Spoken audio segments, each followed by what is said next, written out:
Assalamualaikum warahmatullahi wabarakatuh. Halo Sobat Pendidikan. Nah, sebelumnya teman-teman di sini kami akan sedikit mempresentasikan ide rencana ATPD. Nah, sebelum itu yang kami hormati Bu Eli selaku dosen pengampu mata kuliah ATPD, dan ada pepatah nih yang mengatakan tak kenal maka tak sayang. Perkenalkan partner saya yang sangat hebat, yaitu Mbak Desi Fatmasari dengan NIM belakang 059, dan saya sendiri yaitu Naura Ada dengan NIM 069. Nah, jadi teman-teman, ide rencana ATPD kami yaitu berjudul Media Visual Interaktif Lambang Pancasila untuk Sekolah Dasar. Nah, disimak baik-baik ya teman-teman. Untuk selanjutnya akan dijelaskan oleh Mbak Desi Fatmasari. Baik, terima kasih Mbak Naura atas kesempatannya. Kali ini kita akan membahas beberapa poin. Poin yang pertama yaitu latar belakang. Di sini kami menyantumkan dua artikel. Yang pertama, penelitian yang dilakukan oleh Rahma et al. 2025. Permasalahan yang ditemukan pada peserta didik penggunaan media pembelajaran yang ada dari video YouTube berisi gambar dan suara dianggap kurang menarik bagi peserta didik sehingga membuat suasana kelas tidak kondusif. Berdasarkan hasil observasi, sebagian besar peserta didik 19 dari 30 peserta didik atau 63% mendapatkan nilai di bawah kriteria ketetapan tujuan pembelajaran yaitu 75. Untuk materi simbol, sila Pancasila dan lambang Garuda Pancasila. Dan penelitian yang kedua yaitu oleh Marlian et al. 2023. Berdasarkan hasil observasi di SD Negeri Banmati 2 pada peserta didik kelas 4 tahun ajaran 2022-2023 ditemukan permasalahan bahwa media pop-up book yang digunakan hanya ada satu, sehingga kurang menjangkau seluruh peserta didik. Selain itu, sebagian peserta didik masih merasa kesulitan dalam memahami penjabaran materi makna simbol sila Pancasila dan contoh perilaku yang diajarkan guru yang menggunakan metode ceramah dan juga demonstrasi media. Next, Mbak. Selanjutnya yaitu pembelajaran lambang Pancasila di kelas 1 sekolah dasar seringkali masih menggunakan metode yang konvensional seperti ceramah dan juga media visual statis yang cenderung kurang interaktif dan monoton. Kondisi ini berpotensi menyebabkan rendahnya motivasi belajar, minimnya keterlibatan peserta didik, dan kurang optimalnya pemahaman mereka terhadap makna dan simbol-simbol Pancasila yang merupakan fondasi penting dalam pembentukan karakter dan nasionalisme peserta didik. Untuk mengatasi tantangan tersebut, diperlukan inovasi media pembelajaran yang memanfaatkan kemajuan teknologi agar proses belajar menjadi lebih menyenangkan dan efektif. Salah satunya yaitu PictoBlog. PictoBlog adalah sebuah platform pemrograman visual berbasis blog yang menawarkan solusi relevan karena kemampuan dalam menciptakan media visual interaktif, animasi, dan game edukasi. Pemanfaatan PictoBlog memungkinkan transformasi materi lambang Pancasila menjadi pengalaman belajar yang dinamis dan personal, di mana peserta didik dapat berinteraksi langsung dengan objek visual seperti animasi yang menjelaskan makna bintang, rantai, kepala banteng, dan lain-lain. Next. Untuk selanjutnya akan dijelaskan oleh Mbak Naura. Baik, teman-teman. Selanjutnya kita membahas tentang kebutuhan ya, kebutuhan peserta didik dan kebutuhan guru, yaitu yang lebih tepatnya analisis kebutuhan. Yang pertama, kebutuhan peserta didik nih, yaitu konten yang sesuai usia dan kognitif. Nah, anak-anak sekolah dasar itu belajar lebih baik melalui pengalaman langsung, bukan sekedar teori abstrak. Nah, pada jurnal Widodo dan Sari di tahun 2021 menemukan nih teman-teman bahwa media visual yang sesuai usia meningkatkan motivasi belajar dan dapat membantu siswa dalam memahami nilai-nilai Pancasila. Yang kedua, keterlibatan emosional dan inklusif. Nah, emosional siswa ini sangat mempengaruhi dalam pembelajaran nih teman-teman. Jika media tidak menarik, mereka akan lebih lama atau lebih sulit untuk memahami materi yang diajarkan. Dan yang ketiga yaitu akses dan keamanan. Banyak siswa di Indonesia menghadapi keterbatasan akses yang bisa memperlebar kesenjangan pendidikan. Nah, analis ini didukung teman-teman oleh penelitian Rahmat dan kawan-kawan di tahun 2022 yang menekankan pentingnya media yang aman dan mudah diakses untuk memaksimalkan manfaat sehingga peserta didik bisa belajar secara mandiri di luar kelas. Selanjutnya kita beralih ke analisis kebutuhan guru. Yang pertama tentunya pelatihan dan pengembangan keterampilan. Banyak nih teman-teman guru di sekolah dasar yang masih kurang familiar dengan teknologi atau yang biasanya disebut gaptek. Nah, ini dapat menghambat adopsi media visual.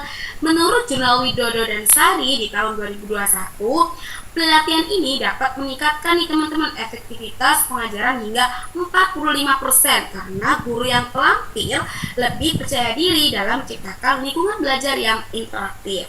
Kemudian yang kedua, sumber daya dan materi pendukung. Nah, tanpa sumber daya ini, guru mungkin merasa kewalahan, terutama di daerah dengan keterbatasan infrastruktur.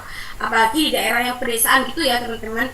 Nah, ini sejalan nih dengan jurnal yang ditulis oleh Pratama dan kawan-kawan di tahun 2023 yang menekankan pentingnya materi yang mudah diakses untuk menjaga kesinambungan pembelajaran baik itu daring maupun luring.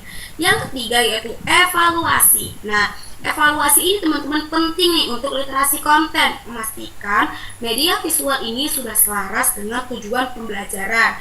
Nah, sedangkan kami kan memakai materi Pancasila, jadi selaras dengan tujuan materi Pancasila. Selanjutnya yaitu rumusan masalah. Yang pertama, bagaimanakah desain atau bentuk media visual yang menyenangkan dan praktis dan dapat dikembangkan untuk membantu peserta didik sekolah dasar mengajarkan lambang dan sila Pancasila kepada peserta didik sekolah dasar. Yang kedua, seberapa efektif penggunaan media visual yang telah dikembangkan dalam meningkatkan pemahaman peserta didik sekolah dasar terhadap lambang dan sila Pancasila dibandingkan dengan metode pembelajaran yang konvensional. Dan yang ketiga, bagaimanakah respon dan tingkat motivasi peserta didik sekolah dasar terhadap penggunaan media visual yang dikembangkan dalam menggunakan media visual yang menyenangkan tersebut dalam pembelajaran lambang dan sila Pancasila. Nah, untuk selanjutnya akan dijelaskan oleh Mbak Desi. Nah, selanjutnya yaitu tujuan. Yang pertama, untuk menghasilkan suatu bentuk media visual yang menyenangkan yang telah teruji validitas dan kepraktisannya untuk materi lambang dan sila Pancasila bagi peserta didik sekolah dasar. Yang kedua, untuk menguji tingkat efektivitas penggunaan media visual yang dikembangkan dalam meningkatkan pemahaman peserta didik sekolah dasar terhadap lambang dan sila Pancasila. Dan yang ketiga, untuk mendeskripsikan respon dan persepsi peserta didik terhadap penggunaan media visual yang dikembangkan dalam pembelajaran lambang dan sila Pancasila. Next. Baik, untuk selanjutnya akan dijelaskan Mbak Naura. Oke, kita kembali ke manfaat ya teman-teman. Ya, manfaat ini dibagi menjadi dua, manfaat teoritis dan manfaat praktis. Nah, kita mulai membahas tentang manfaat teoritis. Jadi, manfaat teoritis di sini menjelaskan pengembangan ilmu pengetahuan hasil dari penelitian ini dapat memberikan kontribusi dalam pengembangan teori pembelajaran, khususnya mengenai peran media visual yang menyenangkan dalam pengajaran materi pendidikan Pancasila dan kewarganegaraan atau yang bisa disebut PPKN di tingkat sekolah dasar. Kalau misalnya di kelas 1-2 itu namanya Pancasila, kalau di kelas 3-5 itu namanya PPKN, tapi intinya sama ya teman-teman. Kemudian Yang kedua yaitu landasan studi lanjut. Nah, ini dapat menjadi referensi dan landasan awal bagi peneliti lain yang tertarik untuk melakukan penelitian ini atau pengembangan media pembelajaran yang sejenis, terutama yang terfokus pada penanaman nilai-nilai karakter sejak dini. Kemudian kita beralih ke manfaat praktis. Nah, di sini manfaat praktis yaitu yang pertama bagi peserta didik ya. Yang pertama, memperoleh pengalaman belajar yang menyenangkan, yang kreatif, yang interaktif, sehingga dapat meningkatkan minat dan motivasi mereka terhadap materi Pancasila, serta membantu peserta didik untuk mudah dalam memahami sila dan lambang Pancasila. Yang kedua, bagi guru, yaitu menyediakan alternatif media pembelajaran visual yang inovatif dan teruji untuk mengatasi kesulitan dalam mengajar konsep Pancasila yang abstrak kepada peserta didik sekolah dasar. Dan yang ketiga, tentunya bagi lembaga sekolah, dapat dijadikan sebagai model atau acuan nih teman-teman dalam mengembangkan dan menyediakan sarana prasarana media pembelajaran yang relevan sesuai dengan karakteristik peserta didik sekolah dasar. Nah, selanjutnya akan dijelaskan oleh Mbak Fatma. Nah, selanjutnya yaitu prosedur pengembangan media. Ada 3 langkah-langkah di sini teman-teman. Langkah yang pertama yaitu analisis dan perancangan. Analisis kebutuhan belajarnya yaitu identifikasi kesulitan utama peserta didik kelas 1 dalam mencocokkan sila Pancasila dengan lambang Pancasila. Contohnya, peserta didik masih sering tertukar antara sila kedua dan juga sila kelima. Selanjutnya yaitu desain. Desainnya dilatar belakangi oleh mata pelajaran Pancasila. Elemen pada media tersebut diisi oleh karakter kartun yang bertugas sebagai mendeteksi benar atau tidaknya gambar yang sudah ditunjukkan oleh peserta didik ke kamera. Dan langkah yang kedua yaitu pengembangan media. Pengembangan medianya akan diintegrasikan medianya ke sintaks PBL. Ada beberapa langkah. Langkah yang pertama yaitu orientasi masalah. Langkah yang kedua yaitu mengorganisasi peserta didik. Langkah yang ketiga yaitu membimbing penyelidikan, dan langkah yang keempat yaitu mengembangkan solusi. Selanjutnya, langkah yang ketiga, implementasi dan evaluasi. Uji coba terbatas atau simulasi.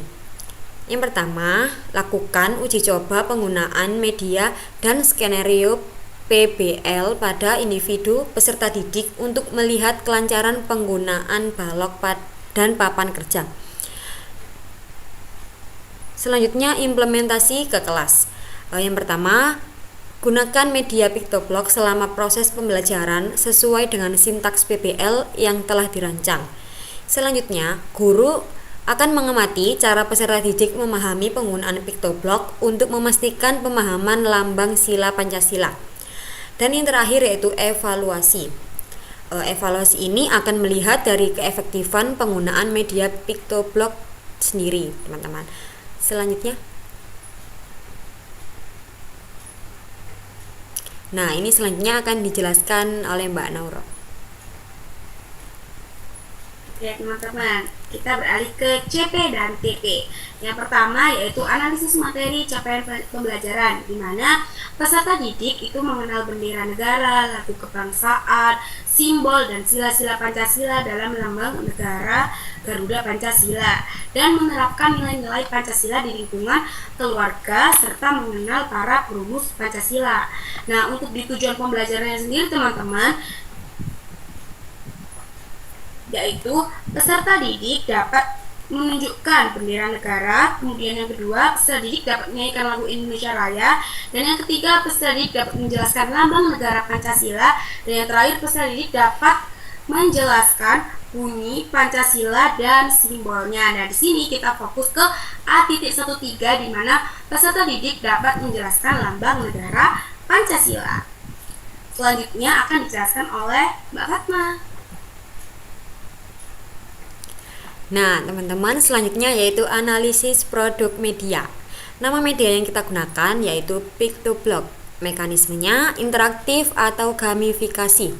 Fokus pembelajarannya pengenalan dan mencocokkan bunyi dan lambang sila Pancasila yang sesuai. Keunggulan produknya yaitu yang pertama, sangat interaktif dan menyenangkan. Bisa mengubah proses menghafal menjadi permainan atau juga game edukasi. Yang kedua, dukungan visual yang kuat, memungkinkan penggunaan karakter atau latar belakang dan juga animasi yang cerah dan lucu yang sangat sesuai dengan psikologi dan selera visual anak sekolah dasar, apalagi kelas 1 ya teman-teman. Dan yang ketiga, mode belajarnya. Guru akan memandu peserta didik dengan menjelaskan untuk mencocokkan sila dengan lambang Pancasila yang sudah disediakan dalam bentuk kertas. Selanjutnya, guru akan mengarahkan peserta didik untuk mengarahkan kertas bergambar lambangnya itu kepada kamera. Jika jawaban sesuai, maka bisa terdeteksi. Dan jika jawaban tidak sesuai, maka gambar tidak akan terdeteksi. Yang keempat, yaitu umpan balik instan dan personalisasi. Sistem deteksi benar atau salah memberikan umpan balik segera memungkinkan peserta didik mengoreksi pemahamannya pada saat itu juga, atau juga sesuai dengan prinsip belajar aktif. Selanjutnya akan dijelaskan Mbak Nauro.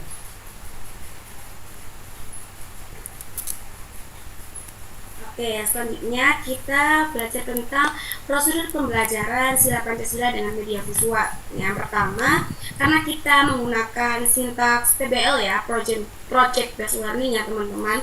Jadi ada beberapa tahapan atau beberapa fase. Yang pertama yaitu kegiatan pendahuluan. Ini bisa dilakukan kurang lebih 15 menit, yaitu yang pertama persepsi dan motivasi kaitkan dengan dunia nyata. Misalnya, guru mulai menjelaskan pertanyaan pemantik atau masalah konseptual yang menjelaskan tentang lambang Pancasila. Yang kedua, guru meninjau kembali konsep lambang utama Pancasila. Kemudian, guru juga memperkenalkan nih media visual yang menyenangkan yang akan digunakan serta menjelaskan daya tariknya dan manfaatnya. Yang kedua, menyampaikan tujuan, yaitu guru menyampaikan tujuan pembelajaran. Seperti hari ini kita akan belajar bagaimana mudah memahami dan mencocokkan lambang dan sila Pancasila sesuai secara urut dan sesuai. Yang B yaitu kegiatan intinya. Nah, yang kegiatan inti ini teman-teman kurang lebih membutuhkan waktu 90 menit ya. Nah, proses ini dilakukan dengan bantuan media visual atau manipulatif secara langsung. Yang fase kedua, ikonik atau representasi, di mana guru itu nanti menjelaskan nih lambang sila Pancasila. Nah, nanti yang individu ini peserta didik itu juga justru menjelaskan apa saja sih lambang Pancasila itu, kemudian bunyi sila Pancasila itu seperti apa gitu. Kemudian yang fase ketiga simbolik. Nah, nanti ini ada latihan individual dari guru, kemudian pemberi penguatan. Pemberi penguatan itu nanti guru memberikan motivasi bahwa anak-anak ini nanti pasti bisa dalam memahami sila dan lambang Pancasila seperti itu. Kemudian yang kita menuju kegiatan penutup ya teman-teman. Kegiatan penutup ini kurang lebih 15 menit, yaitu yang pertama refleksi. Guru meminta peserta didik menyebutkan lambang dan sila Pancasila secara urut dan sesuai. Kemudian guru menyimpulkan kembali nih pentingnya memahami lambang Pancasila serta nilai Pancasila dalam kehidupan sehari-hari. Yang terakhir kita memasuki evaluasi, di mana guru memberikan tes singkat, post-test atau tugas rumah untuk mengimplementasikan nilai-nilai yang terkandung dalam Pancasila di kehidupan sehari-hari. Untuk tugas rumahnya misalnya bisa kita kasih tarik garis seperti lambang bilangan mencocokkan ke bunyi sila Pancasilanya, seperti itu ya teman-teman semua. Dan yang terakhir yaitu terima kasih. Di sini saya punya sedikit pantun, yaitu Upin Ipin makan nasi, sekian dan terima kasih. Mungkin dari Mbak Desi Fatma ada yang mau diucapkan sebelum kita pamit undur diri? Baik Mbak Nauro, terima kasih atas kesempatannya. Yang pertama-tama saya akan mengucapkan terima kasih untuk Mbak Nauro, rekan saya yang hebat sekali, tepuk tangan. Dan juga terima kasih untuk teman-teman semuanya. Bye-bye. Dan dari kami teman-teman, wassalamualaikum warahmatullahi wabarakatuh. Sampai jumpa lagi. Bye-bye.